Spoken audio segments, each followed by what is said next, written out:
Namni waan nama jedhu hin dhabu jedha mata durichi. Abbaa fi ilmatu lafa fagoo deemuudhaaf waliin mana ba'an. Kana isaan fudhatanii deeman harree tokkotu turte. Harree sana irratti waan isaan barbaachisu fe'atanii ilmi harree yaabbatee abbaan ammoo funyoo itti dhaatee fuunduraan harkisaa qajeelan. Osooma deemanii ganda tokko keessaa yeroo darbuuf jedhanii namoonni jarreen ilmaan irraa jiru kana arganii maalii gurbaan gadheen kun ofii yaabbatee abbaa isaa lafa deemsisaa jedhan. Mucaanis dubbii jara kana dhaga'eetu ofii irraa bu'eetu abbaa isaatiin yaabbadhu ani harkiseen deema jedhee deemsa isaanii itti fufan. Ammas yeroo xiqqoo achi siqan maali abbaan ilmoof hin yaanne jedhanii arrabsan. Imaltoonni kun dubbii kana dhageenyaan abbaanis irraa bu'ee lachuu lafoo deemuu eegalan. Ammas xiqqoo yeroo achi siqan namoonni walitti agarsiisaniitu ilaalii argitee warri qabeenya qaban kun ammoo akkamatti qabeenya isaaniitti fayyadamuu hin beekanii harreen osoo jirtuu lafoo adeemu waliin jedhan. Abbaa fi ilmis kana dhaga'aniitu kottu nuti lachuu haa yaabbannu jedhanii lama ta'anii yaabbatanii qajeelan. Namoota wayii biraa yeroo ga'an maalii waaqa hin sodaattanii hin dubbattu duudaadha jettanii miti waaqni maal isiniin jedha kan lama taatanii yaabbattanii deemtanii ittiin jedhan. Jarris irraa bu'an. Yoo maal goone gammachiifnaa jedhanii dhiphatan. Amma harree kana ol fuunee baannee deemnaa yoos namni nutti gammadaa waliin jedhan. Harree sana lama ta'anii ol fuudhanii baatan.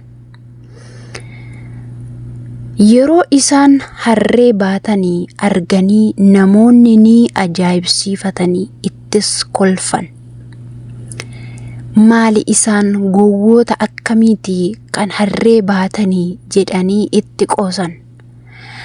Abbaa fi ilmi kana hundaa ilaalanii nama gammachiisuun waan hin dandeenyeef akkuma ofii yaannetti imala keenya itti fufnaa jedhan.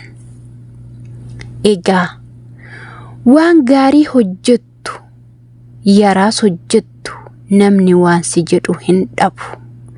Ati garuu namoota gammachiisuuf osoo hin taane waan sirrii ta'u isaa itti amantee kamiyyuu hojjechuuf duubatti hin jedhin. Lafa kanarratti waan ofii kee yaadde gaarii fi qajeelaa taanaan namni hin dandeessaa fi hin dandeessu jedheef osoo hin taane waan ofii nan danda'a jettee hojjedhu jedha. Barreeffama ergaa jabduu fi ijoo kana jireenya nama baay'ee duukaa osoo madaaltanii anuma keessaniyyuu keessatti argachuu dandeessu. Namni waan nama jedhu hin dhabu. Mee barreeffama mi'ooftuu fi ijoo kan taate akkasuma mata duree biraadhaan itti isiniif hanfufa. Inni immoo akkas jedha. Fiilmii ilaaleen rafa jedha. Mata dureen itti aanu fiilmii ilaaleen rafa jedha. Itti fufee akkas jedha. Maatii baay'ee sooressa jedhaman tokkotu magaala guddaa keessa jiraatu. Daa'ima tokko qofaa qabu. Abbaan mucaa kun yeroo hundumaa guutuu akka ta'etti of yaada. Mucaa isaafis waan barbaachisu hundaa waan bituufis ofitti boona. Maallaqa qabuun of caca. Walumaa galatti jireenya maatii isaa waliin jiraatutti baay'ee of tuula. Fira baadiyyaarraa qabu gaafa tokkos abbaan mucaa ka'een mee mucaa koo gara baadiyyaa warra hiyyeessaa kana geesseen hammam sooressa akka taane isa hubachiisa jedhee garaasaatti yaade. Akkuma yaades mucaasaa kana fudhatee gara firoota baadiyyaa deeme. Torban tokkoof erga turanii gara magaalaatti deebi'an. Akka mana ga'aniin abbaan mucaa turtii keenya kana akkamitti ilaaltee jedhee ilmoo isaa sanaa gaafate. Mucaanis baay'ee nama hawwisiisu. Nuti 3 taanee jiraanna, isaan 12. Nuti konkolaataa tokko qabna, isaan fardeen 4 qabu. Nuti saree tokko qabna, isaan saroota 5 qabu. Nuti ibsaa ji'a ji'aan kaffallee fayyadamna, isaan urjii samii keessaa nama hawwatuu fi ji'a bareedduu sana gatii osoo hin baasin gammachuudhaan fayyadamu ittiin jedhe. Nuti nyaata hin binna, isaan oomishanii nyaatu. Nuti aara konkolaataan ukkaamamna, isaan qilleensa nagaa qabu hargansuu baafatu. Nuti fiilmii ilaallee rafna, isaan waaqa galateeffatanii rafu. Waan baay'eedha jedhee qalbiin isaa hatamte.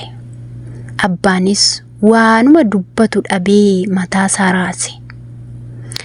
Dhumarrattis mucaan ittiin dabalee abbaa hammam hiyyeessaa akka taane waan na barsiisteef galatoomii sitti haa baru jedhee jedhama. Inni tokkoo fi qabeenyi isaa kanaaf qabeenya.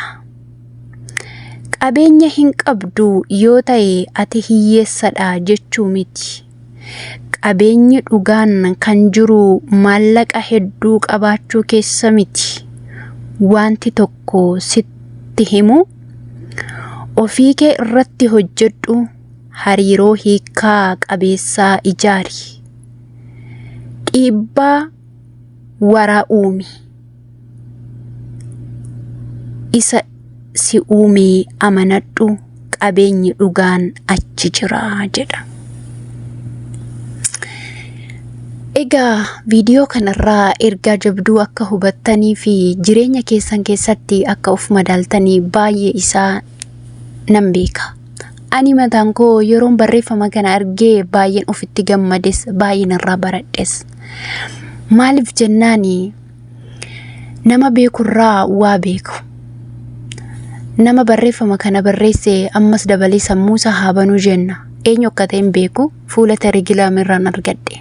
Garuu barreeffamni kun waa'ima jiruuf jireenya ilma nama hundaa waan dubbatudha. Tokkoffaarratti namni waan nama jedhu hin dhabu. Ka jedhu sanarratti ati mataan keeyyuu inni amma viidiyoo kana dhaggeeffataa jirtu erga dhalattee gara haadha kee keessaa baatee hanga guyyaa kana ishee saayitii kana geesse jechoota namaatiin kan ati jedhamte kan gurri kee dhaga'ee muraasa ta'a. Osoo gurri kee hin dhaga'iin immoo waan namni si jedhu kumaatama ta'a.